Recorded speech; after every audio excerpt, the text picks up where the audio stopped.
Rohit Sharma with heaps of praise for Virat Kohli, somebody who's played a lot of career with as well over all these years. But let me go across to Nikhil once again. Nikhil, there's one thing that really interests me over there that Virat Kohli says. He says that it was an open secret that this was to be his last T20 World Cup, perhaps his last T20 international for India as well. But was it really as open a secret as he says? Harshad, I think he alluded to the fact that India were desperate to win an ICC trophy as being an open secret. That is something that the entire world knew, that they want an ICC trophy after years of pain. So that is something that was an open secret. In terms of his retirement, I think Virat himself knew about it. I'm sure people close to him knew about it. It's not a decision that he's just taken, which he was explaining there, that this is something he thought about even before playing that final. And even if India had not won this final, even if India had not won this trophy, this was to be his last T20I game. Of course, I just want to let the fans know that if you are a big fan of Virat Kohli, the T20 batter, worry not. He's still going to be playing the IPL. But yes, for India, and there's a good reason behind it. I think Virat said it best when he says that there is a new generation, there's a 2-year cycle, and there is a new generation that you can see. Look at it from a Rohit Sharma and Virat Kohli's point of view. As I mentioned earlier, they regarded this as their bunch of players, their team. And once you've done well, and once you believe that your team is ready to make that transition, and that there are players that what we've built on, that legacy or that standard of cricket that we built on, if there are players good enough to replace you and continue with that standard, then I think it's time to move on. And I think it's a great decision. Sometimes we've seen legends of the past find it really hard to let go of a sport that they love so much, where they've excelled at. But I think in terms of timing, brilliant timing from both Rohit Sharma, Virat Kohli, because you've got a few players. You look at the IPL, the amount of talent that you have this young blood that's playing fearless cricket. That's the demand of this T20 format.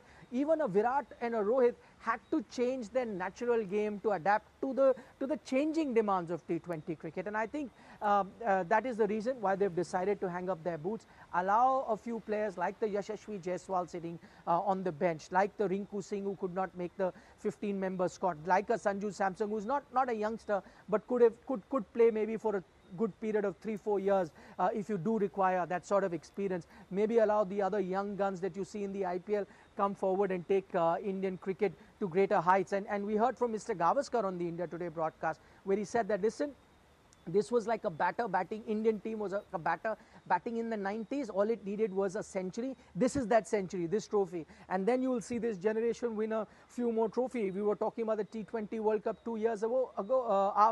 Later, there is also the Champions Trophy that is to happen in less than a year's time in Pakistan. That's an ICC trophy. There'll be a WTC final that will be played, which India have come very close to winning but haven't been able to do that. So I think those are the tournaments that now you will see both Virat as well as Rohit concentrate on. When you look back at that match, there's so much to talk about, and one can really not pick as to what that one moment is that really defined the match. Was it that 4-run over from Jasprit Bumrah? Was it that over from Hardik Pandya, which got the breakthrough of Heinrich Klaasen? Was it the catch of Surya Kumar Yadav in the last over? Try picking one. I've listed 3, but which one's yours? It's a tough task, Harshit, I must say. I'll in fact pick even more, because I'm going to go back to India's batting. And remember, they were in a precarious position, 34 for 3. From there on, if you get about 150 around that, then it's a game lost. So sometime we end up looking at turning points in the second half, because the game is about to close and it seems like that's the turning point. But I'm even going to go back starting of the inning to send an Akshar Patel. I think that was a masterstroke to send him at number 4. That itself is a turning point. He gets you those quick fire 47 runs. It changes the complexion of the game. It allows Virat Kohli to anchor the other end while really not falling behind in the run rate that you want to be keeping up. And then towards the end, even a few lusty blows by Shivam Dube. He's come under the pump. a lot of criticism in this tournament, but those few blows there takes India to just about a par total. And from there on, then the moments that you spoke about, I think the Klaasen wicket, that was very crucial, because at that time it looked like the way he was batting, there was no way you were going to stop him. In fact, the game was going to get over 2 overs well in advance. It seemed like that. That wicket that Hardik Pandya gets of Klaasen, I think that itself could be a turning point.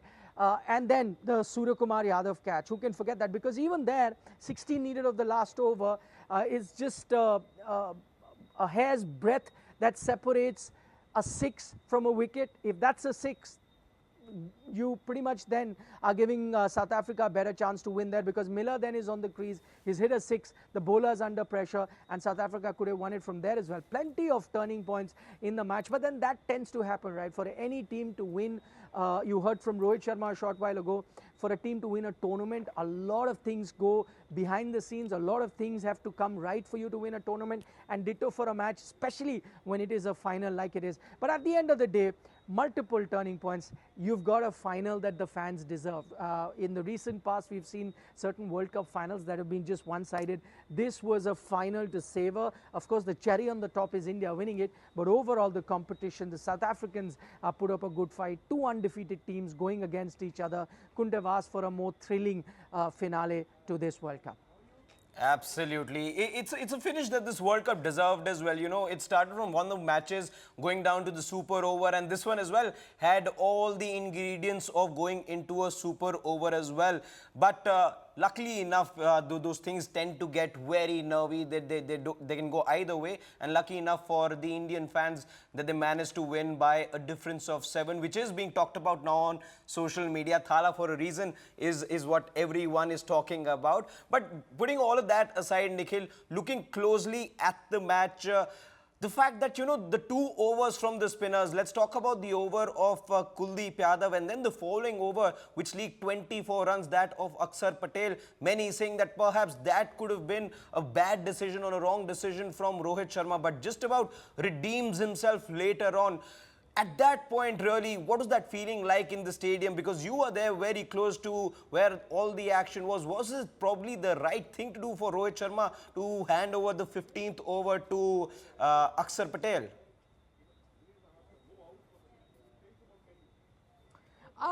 In hindsight, no, of course not. Didn't seem like the right decision, especially because it's not that Akshar hasn't been doing well. He's had a very good World Cup.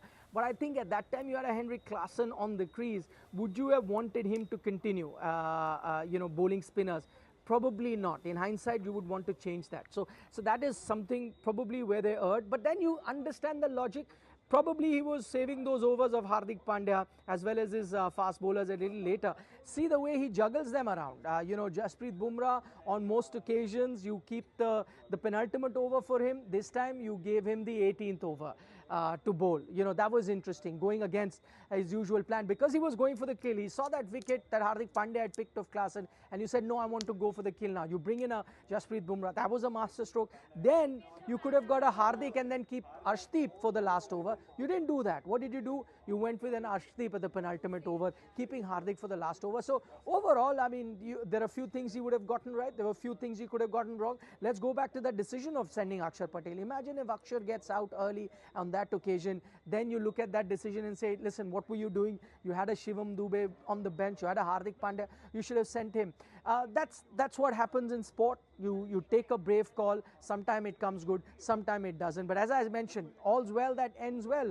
A few mistakes, all right, but when you made more correct decisions in comparison to the minor mistakes, overall it just ensures that the team that does more of the right decision ends up on the winning side, and that's exactly what the Indian team did today. Absolutely. I just want to spend some time talking about Jasprit Bumrah as well, the one name that you mentioned amongst all the Indian players who had a role to play. How fitting is this that a bowler, somebody like a Jasprit Bumrah, then picks up the award for the player of the tournament? You don't really, in a format that is associated as being, the batters tournament or the batters format, you see a Jasprit Bumrah, a bowler of Jasprit Bumrah's quality, get the player of the match award. It's only fair. You look at his numbers, you look at his economy as well, that somebody like him earns that award and makes such a big statement out there. Well, it's often said in cricket, Harshit, batters win you matches, but bowlers win your tournament. We've heard this so many times, and I don't think anything could be further away from the truth. That's exactly what the Indian team has done so far. If you look at this entire tournament, you've had batters who've stepped up, whether it was a Hardik Pandya on occasion, Rohit Sharma on occasions, Suryakumar Yadav on occasions, or let's say a Virat Kohli in the final. But the one thing that has been consistent with this Indian team has been the bowling. If you were to ask me before the final, what are the areas that can go wrong for India, I could have picked up fielding as an aspect. I maybe could have picked up batting. Maybe there's a collapse.